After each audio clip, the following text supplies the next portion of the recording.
Welcome to the GoodLocksDocs podcast. One time. Welcome to the GoodLocksDocs podcast. Do you want me to welcome? No.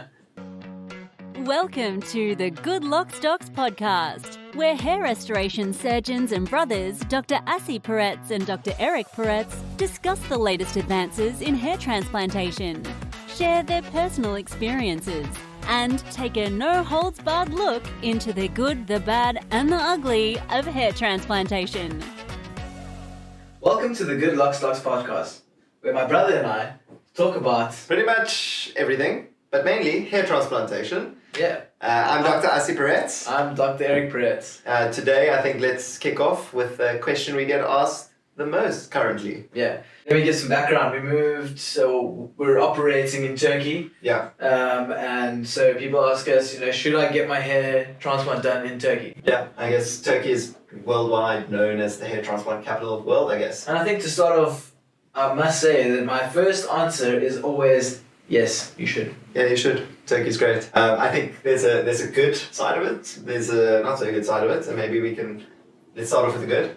Yeah, we should always start with the good. Why would you want a hair transplant in Turkey? But why would you want your hair transplant done in Turkey? Well, firstly, it's a lot cheaper than the rest of the world, I think. Yeah, I think most people that come here are price conscious. That's the number one reason. So, what would you expect to pay? I mean, let's start with overseas. What would you expect to pay there? Oh, we're going to talk numbers. Let's talk numbers. Okay, let's do it. So overseas, okay, USA, Canada, if you're going to get about 2,500 grafts, anywhere between 15,000 to 20,000 US dollars, I think you can expect to pay. Yeah. I think the most expensive price I've seen in Turkey for 4,000 grafts, let's say, it's probably about 10,000 euros, which is about 12,000 US dollars today. Yeah, they work in euros here. I think the cheapest price you've seen in Turkey? It's probably about $800. Yeah. Let's talk about that a bit later. Yeah, wouldn't recommend, but we'll tell you why later when we talk of the bad. Uh-huh. So generally I'd say compared to your US, Canada, UK prices, you can get a good hair transplant here for about 25% of the price. I agree, I think. Yeah. I think 25%.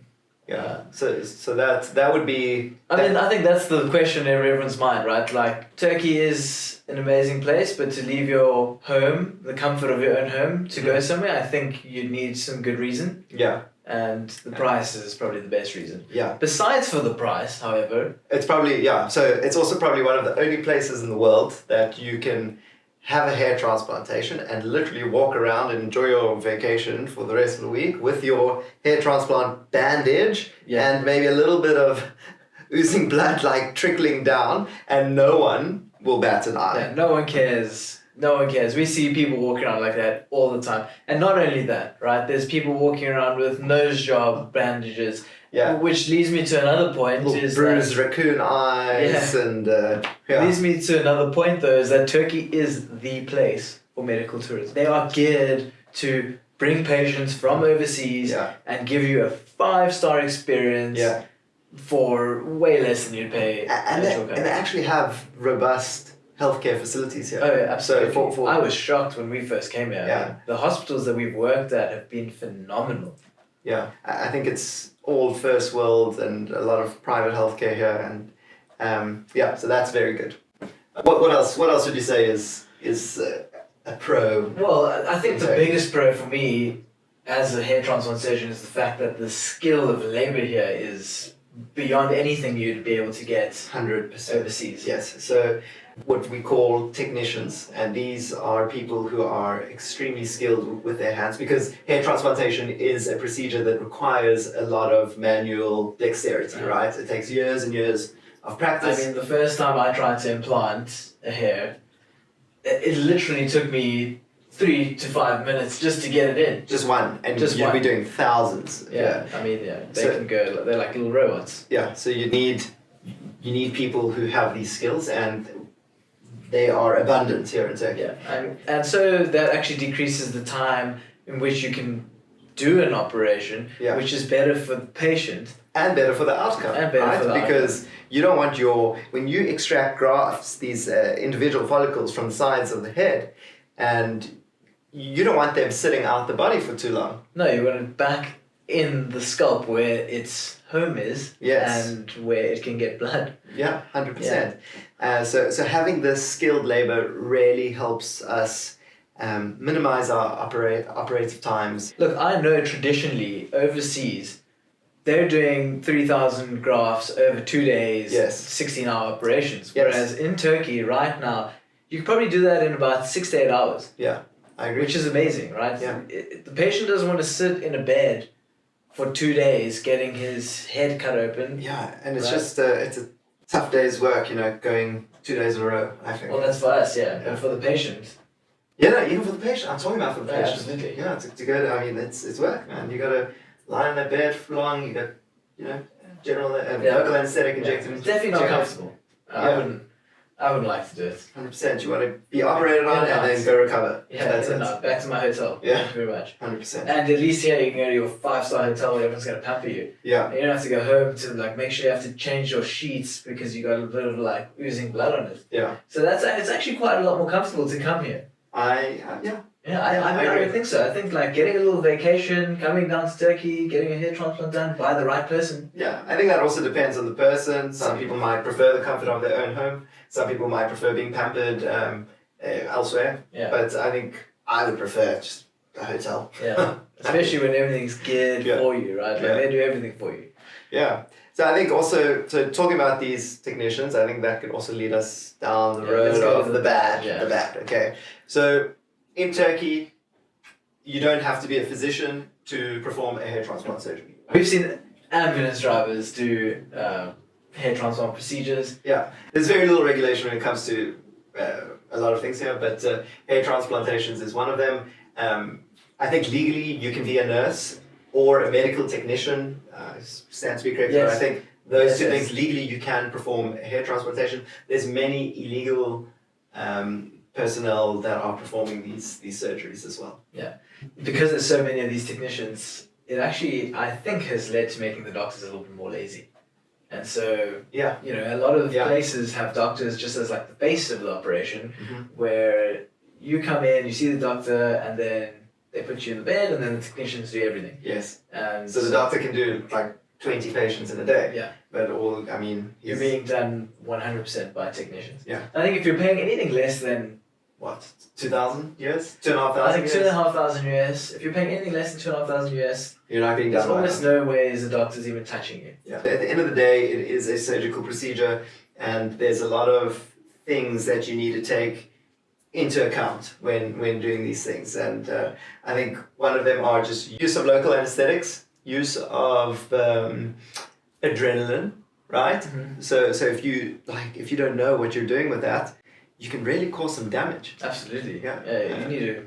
You need to have the medical know-how. You do. Right, So, you need to have years of experience. so would not recommend doing a hair transplant without a doctor present. No. 100% not. Another thing, let's talk about the hair factory. So it's one doctor supervising many teams of hair transplant technicians, and we call that a hair factory. Well, let's give them a story. We won't mention any names, Yeah. but you and I went to go and sort of see a doctor we've always been look up to. Yeah. And so we went to his or her, and so we get there and we want to sort of see if we can perhaps meet him. And they were kind enough to show us the place, Yeah. but we actually realized that he's not there. He's not there, and there were 20 patients being done at the facility during that time. Exactly. We look up to this guy, but all he is actually just a girl or guy. Well, we realize that all they are is actually just a marketing company Yes. that markets him as him or her, or as a doctor. And they're just a factory. And that brings me to another very important point. If you look at the marketing, if you look at their Instagram page, let's say, it looks fantastic. They have these young guys who terrible balding, and a year, 18 months later, they have these amazing results, full head of hair. And, this is probably real. It's great. It looks amazing. And that's what they care about, that after photo. Is then they can post it and sell that to you as a product. They care about. But They only care about the marketing point of view. why is Once that again, bad? not everyone. I just want to put it out there. Not everyone does this, but Yes, but you know, why is that bad? okay, so it's bad because if you're 25 years old, if you have a bald patch on your crown and you're having a receding hairline, Right. what they're going to offer you is 4,000 grafts to put in your crown and your hairline, and to fix your hairline, and it leaves no room for a later sort of correction. Yeah, so what I'm trying to say here is this. Balding is an ongoing process, okay? We cannot cure it. We have no cures for balding. We have oral drugs that can slow it down. We have surgery that can restore what fell out, but that surgery is limited by the amount of donor hairs you have. Now, if you're 28 years old and you have a bit of a receding hairline and open crown, just as you said, and I take 5,000 grafts from your donor area and beautifully implant them everywhere. Yeah, in 2 years' time, it's going to look fantastic. It's going to look amazing. You're going to have the best before and after picture in the world. Yes. Which is going to be marketed to everyone. But 10 years later, now that's another situation because all that hair has, not the transplanted hair. So the transplanted hair will stay. Most of it. Yeah. Yeah, most of the transplanted hair should stay, but the rest of the hair has now fallen out. And if you have the history of that sort of progression. Yes.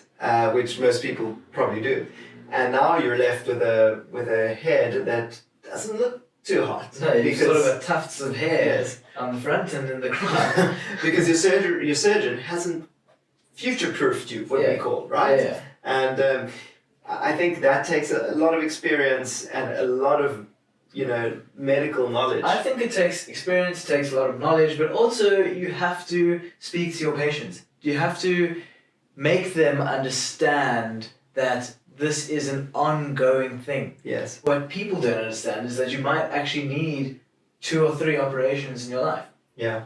It might be necessary just to keep your hair looking natural. Yes, and that's why we whenever our patients want like a lowered hairline to try to look like they're 18 again, we will spend hours convincing them that that's not a good idea for them. You can always come back 10 years later, and if the balding hasn't progressed, you can lower the hairline. But generally, once it's low, like that's it, it's permanent. Those hairs are there. And you don't want to completely destroy the donor area. You want to leave some for later. Yeah. Right? Yeah. We know you'll probably need another, especially if you're very young. Yeah. You'll probably need another transplant. Yeah, 100%. Yeah, so I think to summarize, because we've said a lot. Yeah. Right? Should you have a hair transplant in Turkey? Absolutely. Yes, you should do it. I think it's a great place. But be careful, right? You can't trust Google reviews. No. Right? Have we told them the story? You absolutely cannot trust Google reviews. Have we told them the story? No. No. Okay. Do you want? Oh yeah, please. But so we go out for a beautiful breakfast. I think it was brunch. Carry on. Yeah. We go out for a beautiful brunch. And Istanbul's beautiful. Yeah, like amazing views, brunch. Yeah. Unbelievable. And so our waitress brings us the bill, and so we say, "Can you pay the bill? Can I pay a tip with my card?" And she says, "No. Don't give me a tip. Please instead just review my hair transplant clinic." Yeah. And so then we understood, I think this was very early into our time here, but then we understood that almost anyone can have a hair transplant clinic. Yes, we actually had a visit. We actually visited her clinic, but and you cannot trust Google reviews. She had 600 and something reviews, probably all more than like 4 or 5 stars on her. Not one bad review. Yeah. She was very nice. A very nice lady, yes. But so please guys, do your research before you come to Turkey. I urge think you. Just have a consultation with your doctor via Zoom. Yes. Or in person. Yes. And also, I think if your doctor has credentials, like if he has ISHRS registration, which is the International Society of Hair Restoration Surgeons, or if he's part of the American board. If he's written, his American board exams. But also, that doesn't... It means he has a lot of the best doctors haven't even done that either. But at least you know that it's credible. Yes, I agree. Yeah. And that's it, hey? That's it. I think we've spoken enough. Yeah, guys, if you like this stuff, please follow us. Please like us on subscribe to our YouTube. YouTube channel. Subscribe and ask us questions. We Please. want to hear all your questions so we can do these things and answer them. We want to keep helping people get good hair transplants and not sort of hearing the bad side of things. We want to change that. Yeah, change the world. Yeah.